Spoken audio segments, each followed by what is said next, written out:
الله الرحمن الرحیم. زما نوم منظور دی، د 12 ټولګي د خیرکوټ څخه سي د قوي لیسې د زیرت د څانګې زده کوونکی یم او دا شنه کمان ډوله خونه ده او ما د استاد مصطفی حسني تر لارښود لاندې جوړه کړې ده. دا خونه ما د خلکو د زیات پوهاوي لپاره جوړه کړې ده. لکه څرنګه چې تاسو وینئ په دې خونه کې یوازې دا لرګی ما استفاده کړی دی. دا یو ساده خونه ده.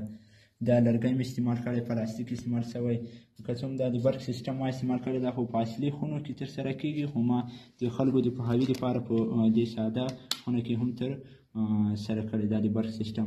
لکه څرنګه چې تاسو وینئ په شنه خونه کې باید نباتات په منظم ډول سره په قطاري ډول سره ترسره شي او په منځ کې یوه لاره لري چې کوم روزونکی یا بزګر چې د دې لارې په منځ کې دا نباتات وروزي. په دې خونه کې دا ما چې جوړه کړې وه د خلکو د پوهاوي دپاره ول. او بل دې کوټه کې نه دی، دا مې د هغو ترپال سیسټم هم ورکړی، که چېرته موږ وغواړو چې په اوړي کې له دې نه استفاده وکړو نو دا ترپال یې پورته کولی شو.